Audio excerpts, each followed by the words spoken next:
Cuestión de tiempo. En esta charla vamos a ver cómo los programadores manejamos el tiempo en nuestros desarrollos. Pasado, presente y futuro. Mi nombre es Daniel Francech, me desempeño como CTO en la empresa Greenflame. Soy profesor de desarrollo web en educación IT y me gusta la magia. Soy mago amateur o mago aficionado. Bien, antes de hablar del tiempo vamos a ver qué es el tiempo. 4000 años antes de Cristo, básicamente el hombre se regía por dos momentos, el día y la noche. 1500 años antes de Cristo en Egipto se comienzan a utilizar los relojes de sol, partiendo la jornada del día en 12 subdivisiones, y de ahí que nos quedan las 12 o las 24 horas. En el siglo XIV en Europa se estandariza la duración fija de las horas.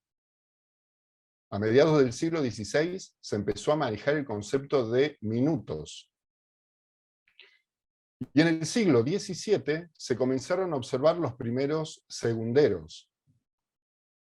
En el año 1967 se fijó la duración estándar de un segundo, el estándar atómico. Y este es el tiempo que conocemos hoy. Durante la primera mitad del siglo pasado se utilizaban tarjetas perforadas como la que estamos viendo, tanto para la confección de programas como para el registro de los datos que manejaban esos programas. Cada una de estas tarjetas permitía registrar 80 caracteres. El espacio era tan acotado, tan preciado, que para aprovecharlo mejor, al momento de registrar una fecha, solo se anotaban los últimos 2 dígitos del año. Para que tengamos una dimensión de lo que significaba el almacenamiento de datos en tarjetas perforadas, en esta foto podemos ver el programa más grande escrito en tarjetas perforadas.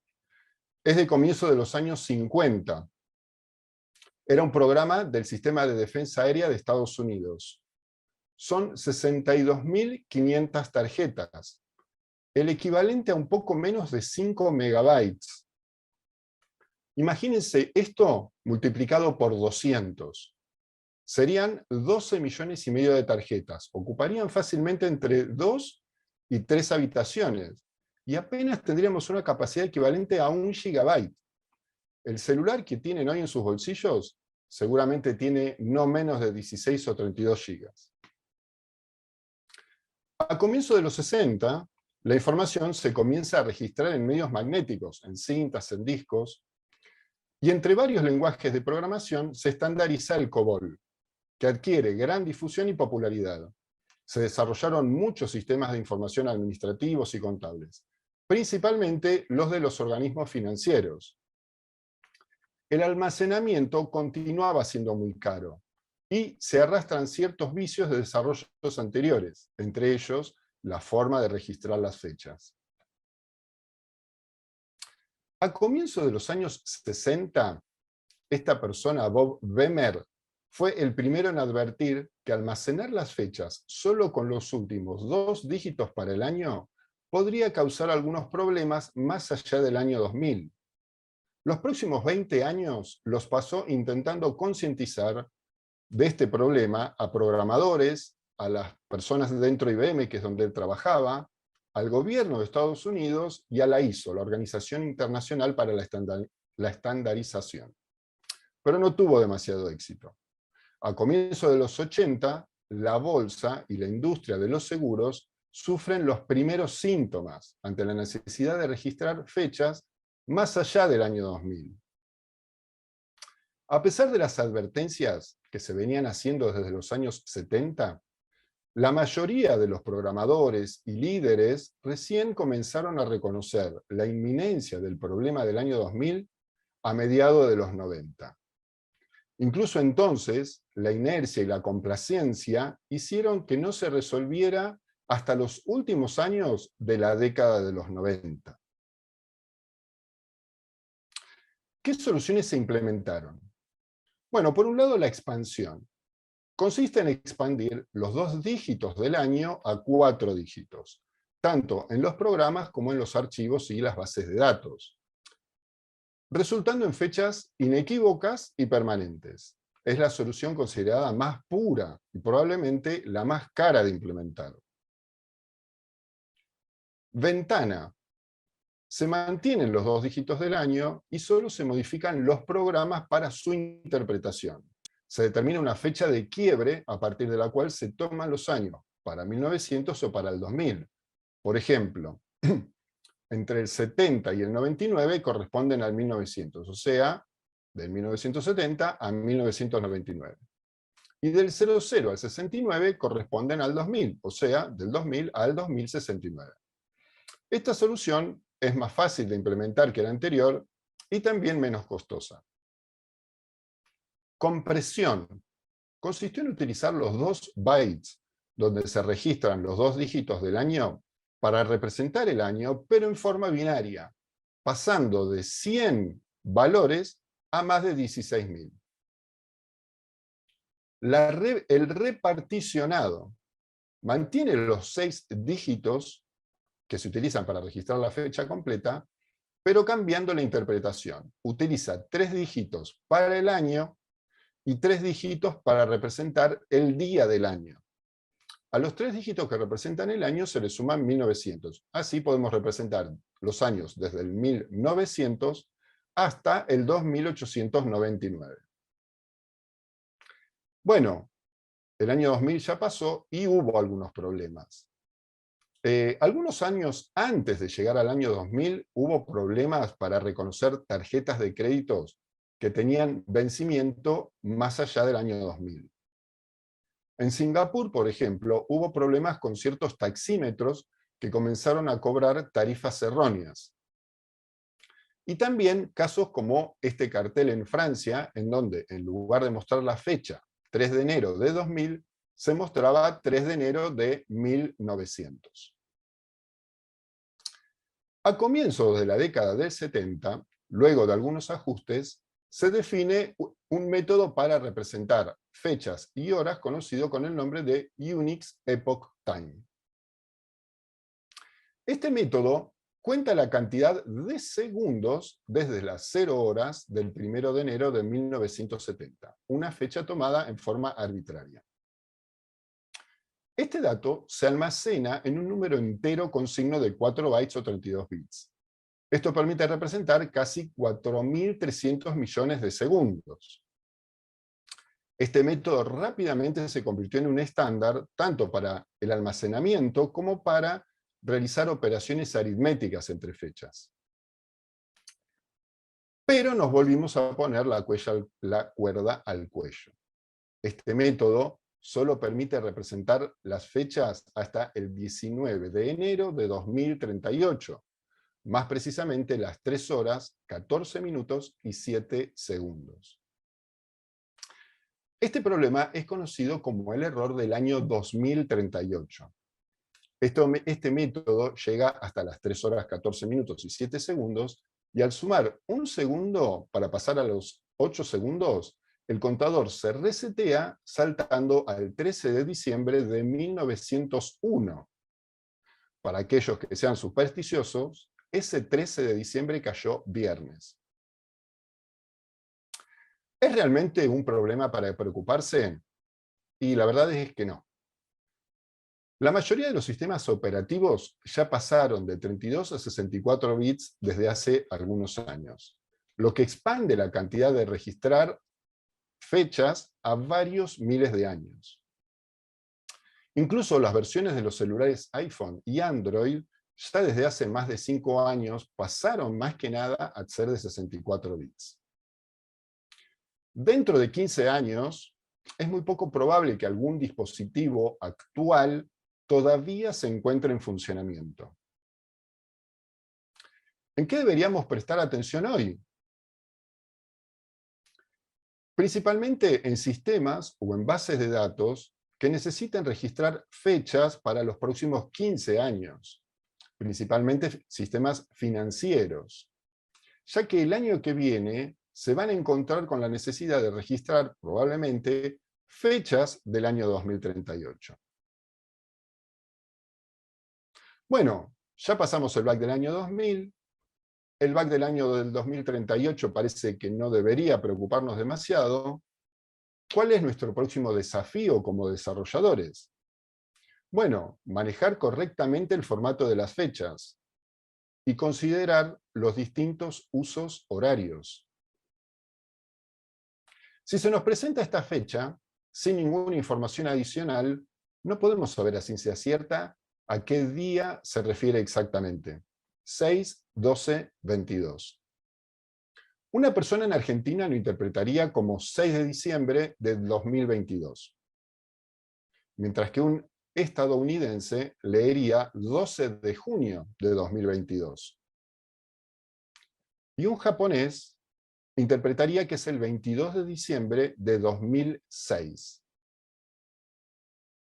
Bien, ¿y qué podemos hacer para manejar esta situación? Bueno, ofrecer ayuda para el ingreso de esos datos en formularios a través de placeholders o date pickers. No reinventar la rueda, utilizar las librerías que ofrecen la mayoría de los lenguajes de programación para hacer la manipulación de fechas. En las bases de datos, utilizar los tipos de datos específicos para el almacenamiento de fechas y de horas. En el registro interno o en la transmisión de fechas, por ejemplo a través de una API, utilizar el formato estándar ISO 8601, que es desde 1988 la definición de este estándar. Siempre que sea necesario convertir una fecha literal a una estructura de datos de tipo fecha, hacerlo aplicando una máscara de formato, no dejarlo liberado al azar de alguna función que interprete simplemente ese literal en la fecha que corresponde. Bien, en algún momento nos empezamos a preguntar qué hora es, para saber cuándo empieza o cuándo termina algo, o para anotar o registrar el momento en que algo está sucediendo.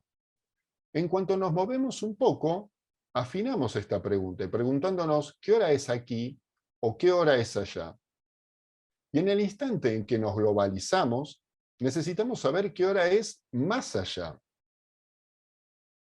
Bueno, a esta altura todos oímos hablar de las zonas horarias. El mundo dividido en 24 franjas, correspondientes a las 24 horas, y los países utilizando el uso horario correspondiente. Suena fácil, pero no es tan fácil. Actualmente no hay 24 zonas horarias, hay 39 zonas horarias. Esto se debe a que existen ajustes horarios cada hora, cada media hora o cada 15 o 45 minutos.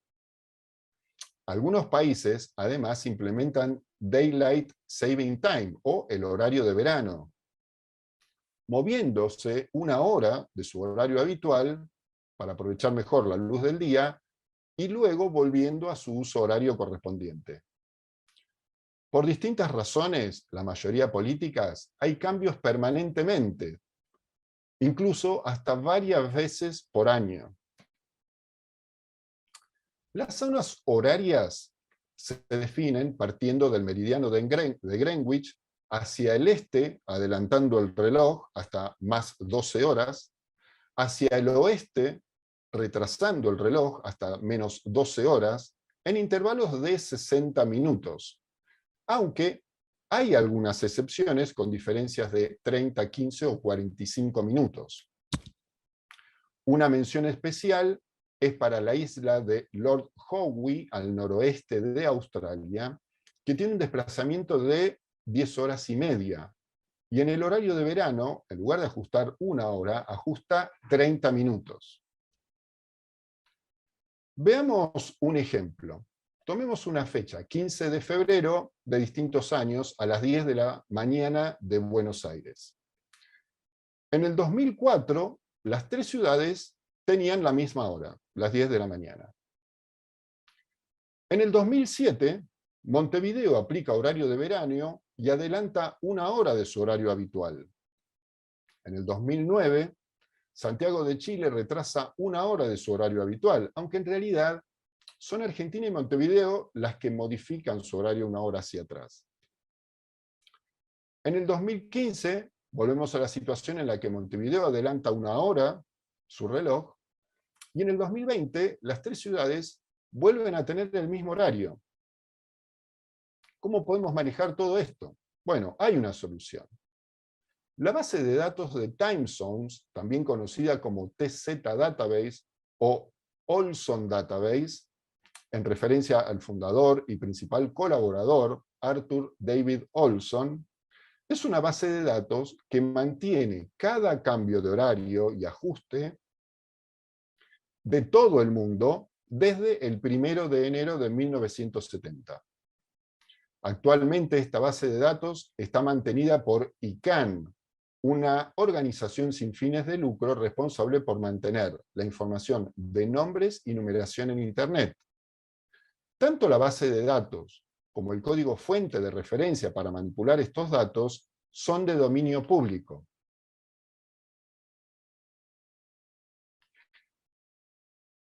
Para llevar el registro de cada cambio que se realiza en el mundo, tanto de zonas horarias como de la aplicación del horario de verano, esta base de datos es actualizada hasta varias veces al año. Por ejemplo, en el 2021 se realizaron 4 actualizaciones de esta base de datos, y en lo que va del año 2022 se realizó un cambio. Por ejemplo, hasta el 2009, Argentina pasó por periodos de zonas horarias de -4, -3 y -2, y también por distintas épocas en las que fue aplicando horario de verano. Todos estos ajustes están plasmados en la base de datos de Time Zones. La mayoría de los lenguajes de programación, de una u otra forma, incluyen funciones para operar con fechas teniendo en cuenta esta base de datos de Time Zones. La mayoría de estos lenguajes lo incorporan en forma nativa, o sea que no es necesario agregar o utilizar algún paquete o librería adicional. Ahora, como dijimos hace un instante, esta base de datos se puede actualizar un par de veces al año. Entonces, estos lenguajes de programación tienen algún mecanismo para actualizar la base sin necesidad de actualizar la versión del lenguaje de programación. Ahora, ¿qué es UTC? UTC es el tiempo universal coordinado. Es el principal estándar de tiempo por el cual el mundo ajusta sus relojes. La sigla UTC no se corresponde con la definición en inglés, ni tampoco con la definición en francés, pero nada más que por por una cuestión fonética. La primera definición de este estándar data de 1963 y luego de ciertos ajustes quedó fijo desde 1970. La definición de UTC es una recomendación de la ITU, la Unión de Telecomunicaciones Internacional. Todas las zonas horarias están definidas como un desplazamiento a partir del tiempo o de la hora UTC. ¿UTC es lo mismo que GMT0? Sí. Bueno, no, ni. GMT0 es el predecesor como estándar de UTC. GMT0 es la zona horaria de desplazamiento cero respecto de UTC. No hay ninguna región o país que adopte UTC como zona horaria, sino que adoptan GMT0. En líneas generales, diríamos que conceptualmente no son lo mismo.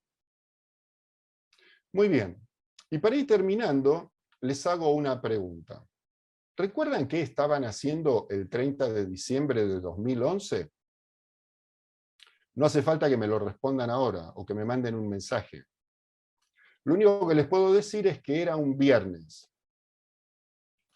Yo sí me acuerdo, ese día yo estaba en la ciudad de Buenos Aires haciendo un show de magia en una fiesta de fin de curso de una de mis hijas. Bien, si ustedes no se acuerdan, es muy probable que estuviesen en la isla Samoa, donde por una cuestión administrativa y económica decidieron saltearse el 30 de diciembre, pasando del 29 al 31. Esto se debe a que cambiaron su time zone de -11 a +12, y de esta manera hicieron coincidir su fecha, su horario, con los principales países de la región con los que mantenían relaciones comerciales. Muy bien, esto es todo lo que tengo para contarles sobre el tiempo. Mi nombre es Daniel Francech y quedo atento a las preguntas que tengan para mí. Muchas gracias.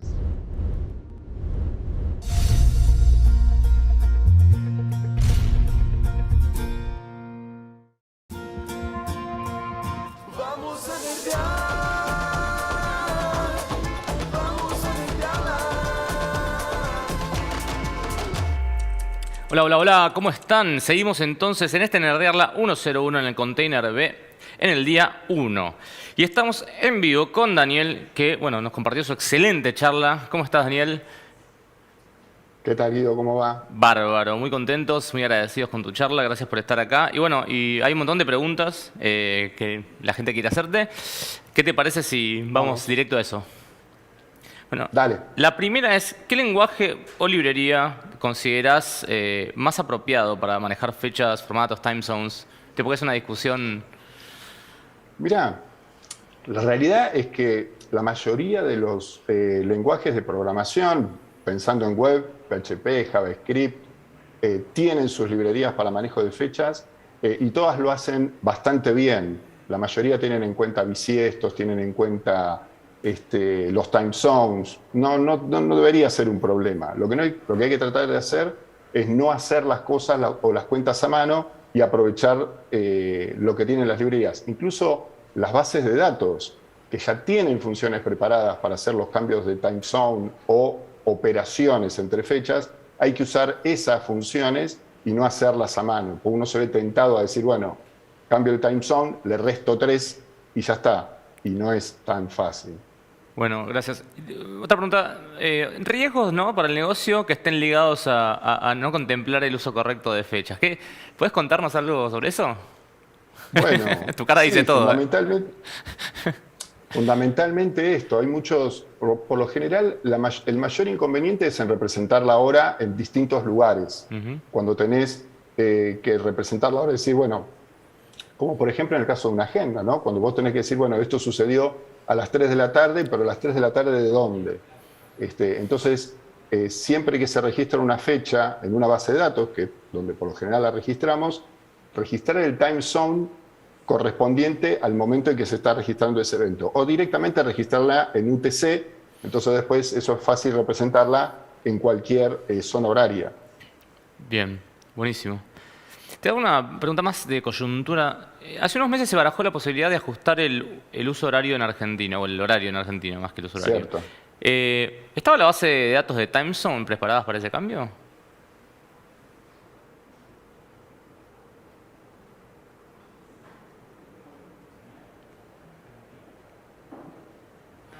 Mira, no, en principio la base de datos no estaba preparada hasta que eso fuera realmente confirmado. Una vez que esa decisión fuese confirmada, seguramente habría disponible una actualización de la base de datos para actualizar cualquier sistema. En la mayoría de los lenguajes existe el procedimiento para actualizarla, esa base de datos. Okay. Bueno, buenísimo. Y bueno, y ya que estábamos con el tema sobre el bug del 2038, ¿qué deberíamos empezar a controlar? ¿O qué deberíamos empezar a hacer como gente que está en esto de la tecnología? Bueno, en principio hacer pruebas, hacer test, seteando y configurando fechas posteriores al 19 de enero del 2038, febrero, marzo del 2038, principalmente eso. Y también operaciones que resulten en fechas también posteriores a esa fecha. Si tenemos una fecha y decir, bueno, 15 años más a la fecha actual o 20 años más a la fecha actual, ¿me da la fecha correcta? Esas son algunas pruebas que habría que hacer en los sistemas para ver que realmente están preparados para el 2038. La mayoría de los sistemas deberían estar ya preparados por este tema de que ya están trabajando basados en 64 bits, en sistemas operativos y en lenguajes Así que no debería haber problemas, salvo que sea un sistema muy viejo. Sí, como ese AS400 perdido por ahí, ¿no? Ese mainframe. Bueno, sí, Bueno, ahí habría que probar, bueno. sin duda. Daniel, muchísimas gracias por tu tiempo, por tu charla y la verdad, un lujazo. Y bueno, por el chat, quienes nos están viendo, todos ustedes pueden dejar más consultas, preguntas en Slack, en Discord, en los de Cisarme ya tienen los links. Así que bueno, Muy bien. gracias. Gracias a ustedes.